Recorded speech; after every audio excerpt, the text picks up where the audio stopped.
ዛሬ በዚህ በፓርት ዋን ቪዲዮ ማቀርብላችሁ ስለ ፖፖ አከፋፈት፣ ስለ ፖፖ ምንነት፣ ሰዎች ፖፖ ላይ እንዴት ገንዘብ እየሰሩ እንደሆነ አጠር ባለ መልኩ አቀርብላችኋለሁ። ለዚህ ዩቱብ ቻናል አዲስ የሆናችሁ ሰብስክራይብ በማድረግ ላይክ፣ ኮመንት፣ ሼር በማድረግ ለብዙ ሰው እንዲደርስ የበኩላችሁ እንድትወጡ ይህንን ቪዲዮ ደግሞ እስከ መጨረሻው እንድትከታተሉ እጋብዛለሁ። እንግዲህ ፖፖ ምንድን ነው ከሚለው እንጀምራለን። ፖፖ በአጭሩ እንደማንኛውም ሶሻል ሚዲያ አይነት ፕላትፎርም ሲሆን ነገር ግን እዚህ ላይ የራሱ የሆነ ፊቸር አለው። እዚህ ላይ ገንዘብ ነው የምንሰራበት፣ ዶላር ነው የምንሰራበት ማለት ነው።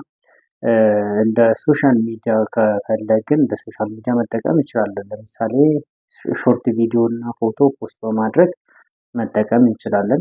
ነገር ግን እዚህ ላይ በዋናነት በደንብ ፕላትፎርሙን አንደርስታንድ ካደረግን ከገባን ገንዘብ ነው የምንሰራው፣ ዶላር ነው የምንሰራው፣ ብዙዎች የተለወጡበት ነው፣ ገቢያቸውን እያሳደጉበት ስለሆነ ማለት ነው። ስለዚህ እንደ ሶሻል ሚዲያ መጠቀም ይቻላል። እንግዲህ ፎርሙ በዋናነት ኮይኖችን ነው የሚያመርተው፣ ዲጂታል ከረንሲ ኮይኖችን ያመርታል። እዚህ ላይ በዋናነት እነዚህ ዲጂታል ከረንሲ ኮይኖችን እንድናንቀሳቀስ፣ ትራንዛክሽን እንድናካሄድ፣ በጊፍት መልክ መቀበልን መስጠትን፣ በዛው መልኩ ኮይኖቹ ቫሉ እንዲኖረው እንዲታወቅ ስለሚረዱት ማለት ነው። እንግዲህ አሁን ግሎባሊ በዓለም ደረጃ ብዙዎቹ በዚህ ፕላትፎርም ላይ በሰፊው እየተሰማሩበት እየሰሩበት ነው ማለት ነው። ቢያንስ የተወሰኑ ሜን ካታጎሪ ጆቦች አሉ እዚህ ላይ መስራት የምንችላቸው ነገሮች። አንደኛ ጀማሪ ኒው ሆስት፣ ወንድም ሴትም በሁለቱም ጾታ መስራት ይችላሉ። ጀማሪ ኒው ሆስት። ቀጣይ ደግሞ ኤጀንት ሆኖ መስራት። ከዛ ስኪል ካለን፣ ታለንት ካለን፣ አርት ካለን፣ ለምሳሌ ወንዶች አርት ሚውዚክ ምናምን የምትሞካክሩ ስኪሉ ያላችሁ ሮኬት ሆስት ወንዶች፣ ሴቶች ደግሞ ኤስአይድ እና ስታር ሆስት ሆናችሁ መስራት ትችላላችሁ። ሌላው ደግሞ ጌም መጫወት ነው። ጌም ብዙ አይነት ጌም ታይፖች አሉ። ይህንንም እንደ አማራጭ መውሰድ ትችላላችሁ።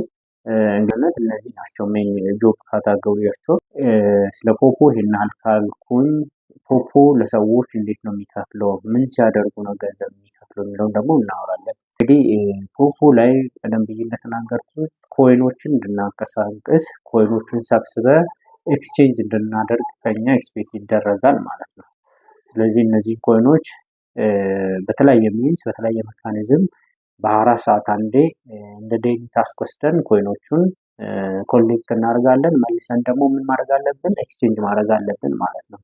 እዚህ ፕላትፎርም ላይ ኮይን እና ፖይንት የሚባሉ ሁለት ነገሮች አሉ።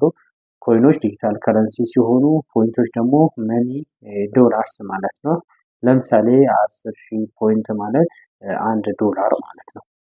እዚህ ወንዶቹም ሴቶቹም እነዚህ ኮይኖች ሰብስቦ ወደ ፖይንት ኤክስቼንጅ አድርጎ ሚኒመም ዊዝድሮ ሌቭል ከደረሰ ዊዝድሮ ማድረግ ይችላሉ፣ ማውጣት ይችላሉ ማለት ነው። ፖፖን ከሶሻል ሚዲያ ከሌሎች ሶሻል ሚዲያ ለየት ያደረገው ምንድን ነው? በምን መልኩ ነው ተመራጭ ያደረገው ካላችሁ፣ አንደኛ በሰራ ነው መጠን በለፋ ነው መጠን የሚከፍለን።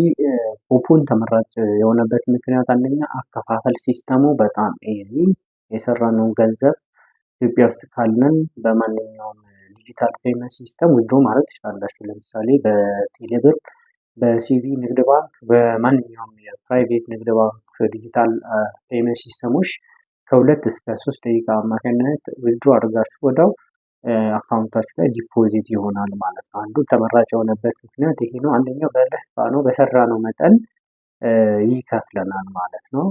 የወር ደመወዝ ሳይሆን በሰራችሁት መጠን ሚኒመም ዊዝድሮ ሌቭል $10 ጀምሮ ነው ማውጣት የሚቻለው እና ይሄን ፖፖን ተመራጭ አድርጓል ማለት ነው።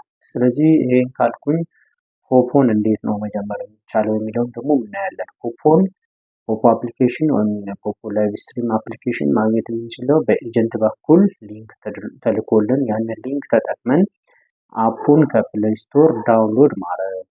በሁለተኛነት አፑን ዳውንሎድ ካደረግን በኋላ ምንድነው ፉሊ መመዝገብ ሬጂስተርድ መሆን ማለት ነው። ፐርሰናል ኢንፎርሜሽኖችን መሙላት።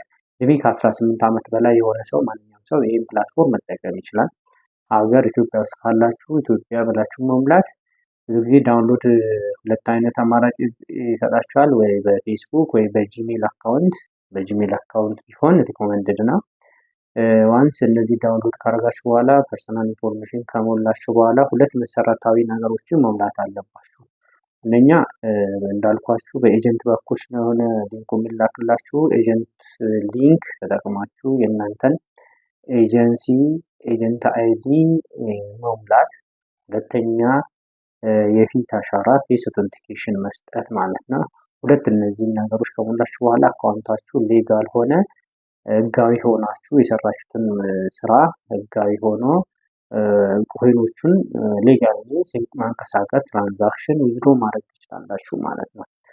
ስለዚህ ይህን ፕላትፎርም ብዙዎቹ እየተጠቀሙበት ነው፣ እየተለወጡበት ነው፣ መኒ ሜኪንግ ገንዘብ እየሰሩበት ስለሆነ እነዚህ ከላይ የጠቀስኳቸውን ስቴፖች በመጠቀም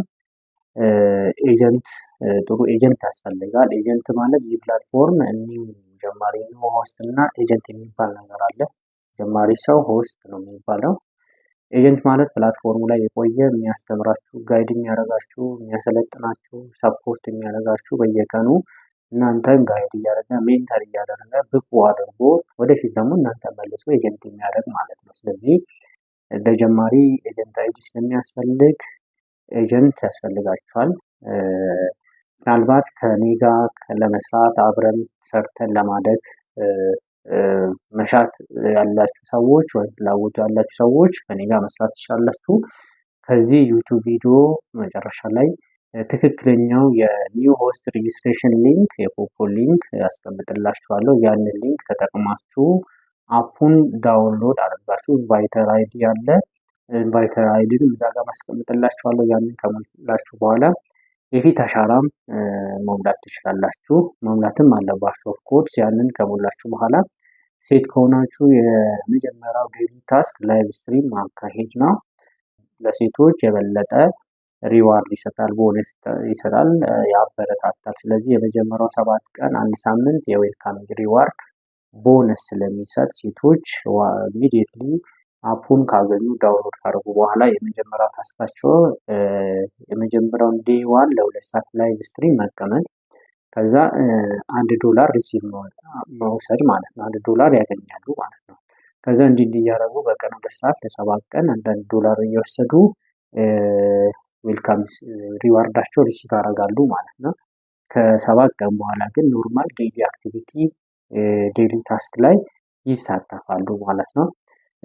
ላይቭ በቀን 2 ሰዓት ከማስተላለፍ በተጨማሪ ሴቶች ኮይኖችን መሰብሰብ አለባቸው በተለያየ አማካኝነት ማለት ነው። ትሬጀሪ ቦክስ፣ ለኪ ቦክስ እና ፓርቲም ደግሞ ተቀምጦ ፖይንት መውሰድ አለባቸው። በቀጣይ ቪዲዮዎች ፓርቲ ምን እንደሆነ፣ ለኪ ቦክስ ምን እንደሆነ፣ ትሬጀሪ ቦክስ ምን እንደሆነ እሱን በቀጣይ ቪዲዮ አስረዳችኋለሁ።